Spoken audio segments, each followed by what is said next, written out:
A lot of people might not know, but he proposed to you while he was in jail. I talk about this in the book when I go to see him in Rikers, when I wrote about that in the book, and when I had to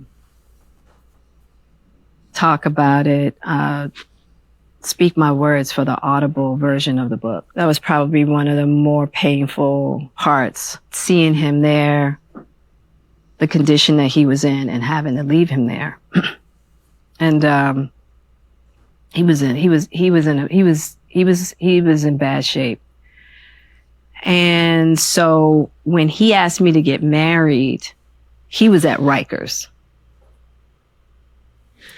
And I knew at that time that he needed somebody to do time with him, which I was going to do anyway. He didn't have to marry me to do time. Right? I'm here.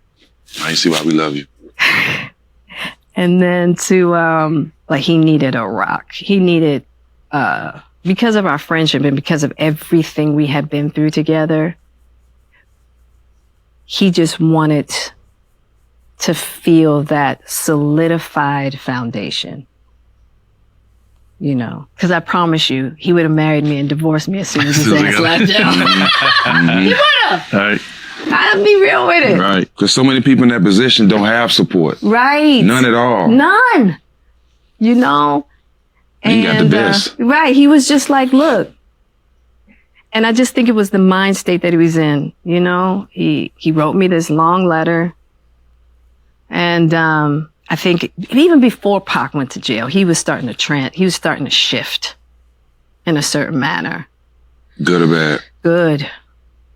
Really good. And I think that for him, he just felt like, okay, if I can tether myself, it'll keep me on a trajectory. On Oscar night 2022, Will Smith slapped Chris Rock after Chris made a crack about Jada's hair. I could tell it bothered you. You did an eye roll. Right. Yeah. And I did that eye roll not so much for me. And I think this is really important, but the fact that there could be a jab at alopecia. Will then went on a profane tirade warning Chris not to mention his wife's name. Jada couldn't believe what she was hearing. What is going on? Now, first of all, I'm really shocked because, mind you, I'm not there. We haven't called each other husband and wife in a long time. I'm like, what is going on right keep now? my wife's name out of your mouth, right? And I'm like, but now I'm really worried for Will because I don't know what's going on. What viewers did not see at the time, while Oscar clips were being shown, was Chris Rock leaning over the stage to talk to Jada. And Chris looks to me and he says, Jada, I meant no harm. Now, I'm just out of it because I'm really worried about and Will. What's Will doing? He's just sitting there? And Will's still talking. He's like, because now he's mad because Chris is talking to me. And I go, Chris, this is about some old shit. That's all I could think to say, right? And I couldn't really take in his apology. How unusual for Will, a guy who, I mean, on that kind of stage to do something so insane. Absolutely. It's totally out of character. It's not him whatsoever. And to Jada's surprise, she was also blamed. You became the bad guy. Look what Jada made him do.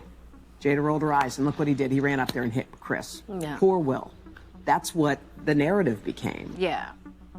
She says that's because 2 years earlier, Jada discussed what she called an entanglement on her show, Red Table Talk.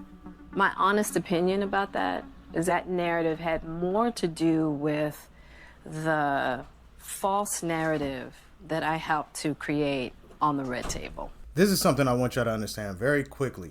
This is how a woman functions when she truly hates you or dislikes you in that manner. Because you have to think about it like this.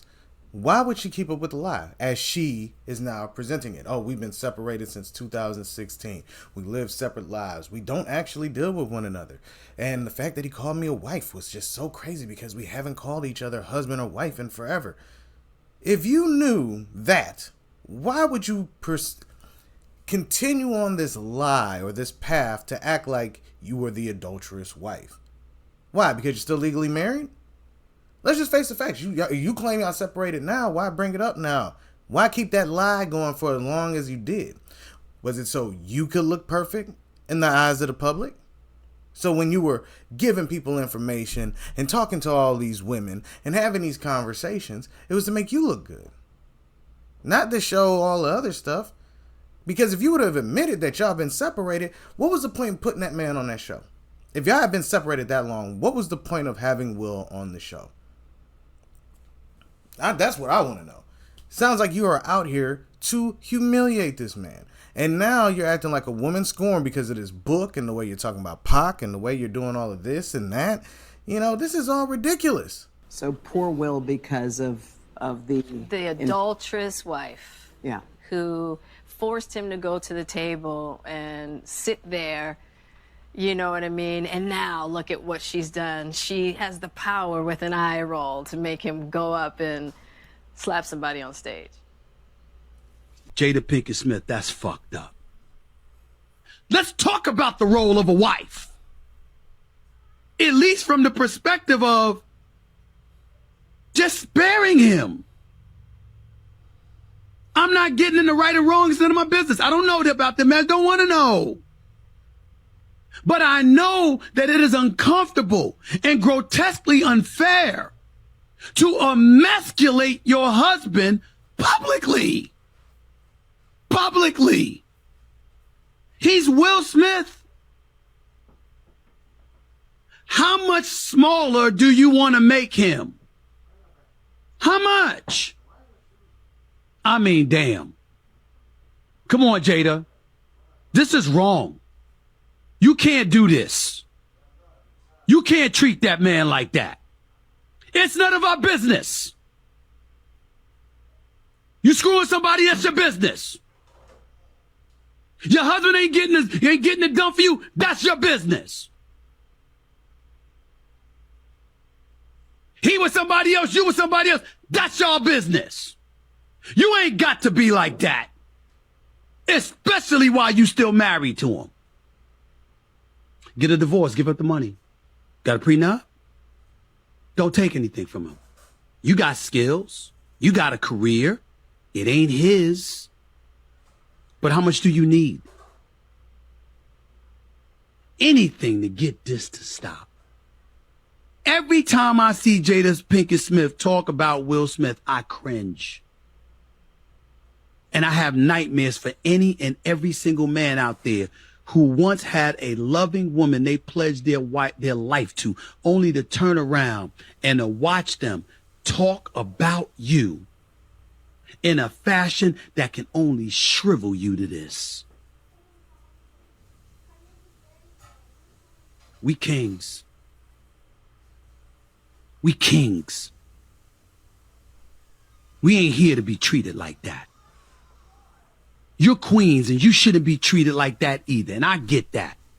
And there's a responsibility that comes along with marriage and marital vows. And I understand. But even when they're not honored, even when they fall apart, that's supposed to be for you to handle privately. Tell me anywhere, biblically, scripture-wise, in any scripture, where it encourages you to publicize your personal business for profit when it negatively affects. The sad going truth is this. Hell hath no fury like a woman scorned. And I am remiss to say that maybe Will was doing this thing. Let's just say he was doing this thing because a lot of people forget. On the Red Table Talk, he said, I'm going to get you back for this. I'm going to get you back for this. And she said, you already have. So there's obviously some chick he chose during their open marriage that has gotten under her craw.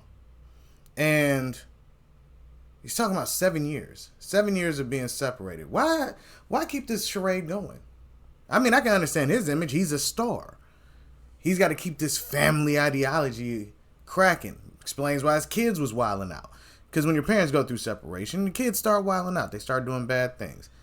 But the biggest issue I have is that you're a grown woman. You could leave, but your whole identity is functioned based off of two men. One is your husband, and another is your quote-unquote soulmate.